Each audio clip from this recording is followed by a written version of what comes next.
नमस्कार। आज हम विशेषण के बारे में पढ़ेंगे। विशेषण किसे कहते हैं? संज्ञा व सर्वनाम की विशेषता बताने वाले शब्दों को विशेषण कहते हैं। अर्थात जो शब्द गुण, दोष, भाव, संख्या, परिमाण आदि से संबंधित विशेषता का बोध कराते हों वे विशेषण कहलाते हैं। जैसे चतुर, काला, गोरा, लंबा, मोटा, दयालु, एक, दो, कुछ, थोड़ा आदि। आइए विशेषण के कुछ उदाहरण देखते हैं। यह लड़का ईमानदार है। कौवा काला होता है। थोड़ा दूध ले आओ। कक्षा में 40 छात्र हैं। यहाँ पहले वाक्य में ईमानदार, दूसरे वाक्य में काला, तीसरे वाक्य में थोड़ा, चौथे वाक्य में 40 विशेषण शब्द हैं, क्योंकि ये शब्द लड़का, कौवा, दूध और छात्र की विशेषता बतला रहे हैं। अब हम विशेषण के भेद पढ़ने से पहले विशेष्य के बारे में पढ़ेंगे। विशेष्य किसे कहते हैं? विशेष्य जिसकी विशेषता बताई जाती है, अर्थात जिस संज्ञा या सर्वनाम शब्द की विशेषता बताई जाती है उसे विशेष्य कहते हैं। विशेष्य को विशेषण के पहले या बाद में भी लिखा जा सकता है। जैसे सेव मीठा, यहाँ सेव विशेष्य और मीठा विशेषण है। अगला वाक्य है काला घोड़ा, यहाँ काला विशेषण और घोड़ा विशेष्य है। अगला वाक्य है थोड़ा सा जल लाओ, यहाँ थोड़ा सा विशेषण और जल विशेष्य है। आगे हम विशेषण के भेद पढ़ेंगे। विशेषण 4 प्रकार के होते हैं।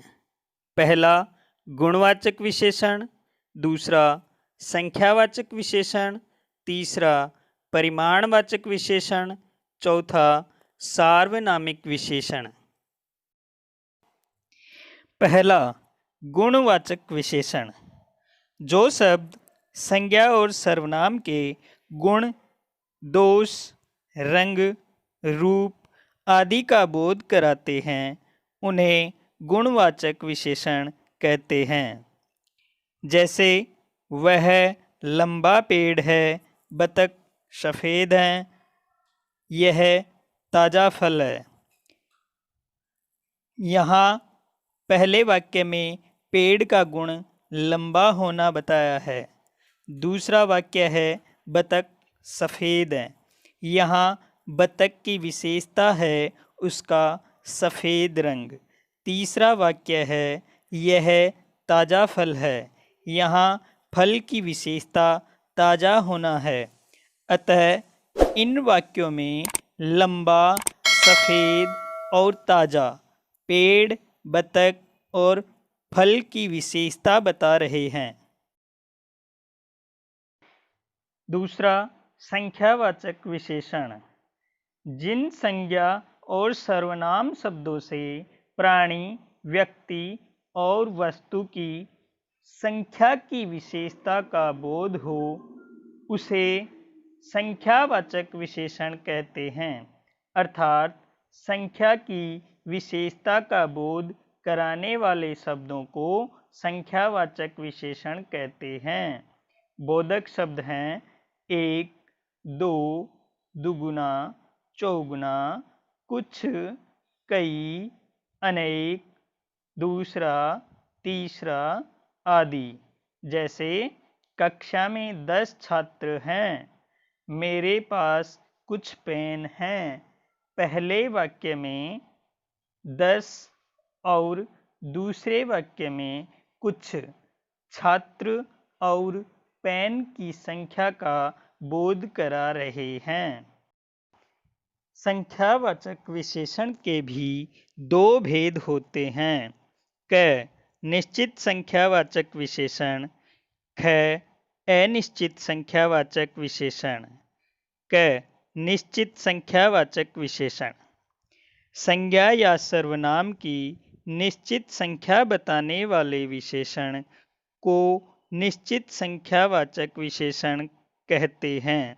जैसे 8वीं कक्षा, 5 लड़के, 4 पुस्तकें। इन वाक्यों में 8वीं, 5 और 4 कक्षा, लड़के और पुस्तकों की निश्चित संख्या का बोध करा रहे हैं, अतः ये निश्चित संख्यावाचक विशेषण हैं। ख अनिश्चित संख्यावाचक विशेषण संज्ञा या सर्वनाम की अनिश्चित संख्या बताने वाले विशेषण अनिश्चित संख्यावाचक विशेषण कहलाते हैं। जैसे कुछ लड़के, बहुत सेब, कुछ मकान। इन वाक्यों में कुछ, बहुत और कुछ लड़के, सेब और मकान की अनिश्चित संख्या का बोध करा रहे हैं। तीसरा, परिमाणवाचक विशेषण संज्ञा या सर्वनाम की माप तोल संबंधी विशेषता बताने वाले शब्दों को परिमाणवाचक विशेषण कहते हैं। परिमाण का अर्थ होता है मात्रा, अतः यह विशेषण विशेष्य की मात्रा और माप तोल बताता है। जैसे 2 मीटर कपड़ा, थोड़ा दूध, 5 लीटर तेल। यहाँ 2 मीटर, थोड़ा और 5 लीटर कपड़ा, दूध और तेल की मात्रा व माप तोल का बोध करा रहे हैं। परिमाणवाचक विशेषण के भेद। परिमाणवाचक विशेषण भी 2 प्रकार के होते हैं।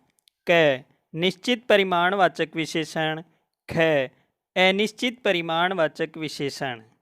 निश्चित परिमाणवाचक विशेषण संज्ञा या सर्वनाम का निश्चित परिमाण बताने वाले विशेषण को निश्चित परिमाणवाचक विशेषण कहते हैं। जैसे 5 मीटर कपड़ा, 3 लीटर दूध, 1 घड़ा पानी। इन वाक्यों में 5 मीटर, 3 लीटर और 1 घड़ा कपड़ा, दूध और पानी की निश्चित मात्रा का बोध कराते हैं। अनिश्चित परिमाणवाचक विशेषण संज्ञा या सर्वनाम का अनिश्चित परिमाण बताने वाले विशेषण को अनिश्चित परिमाणवाचक विशेषण कहते हैं। जैसे थोड़ा दूध, कुछ चावल, बहुत पानी।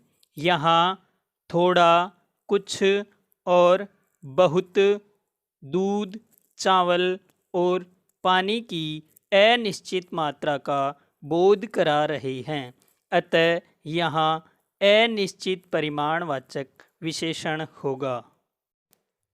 चौथा, सार्वनामिक विशेषण वे सर्वनाम शब्द जो संज्ञा के पहले प्रयुक्त होकर उनकी विशेषता बताते हैं, सार्वनामिक विशेषण कहलाते हैं। जैसे यह पुस्तक मेरी है, वह पेड़ मोटा है। इन वाक्यों में यह और वह सर्वनाम शब्दों के रूप में प्रयुक्त हुए हैं, इसलिए इन वाक्यों में यह और वह सार्वनामिक विशेषण हैं। धन्यवाद।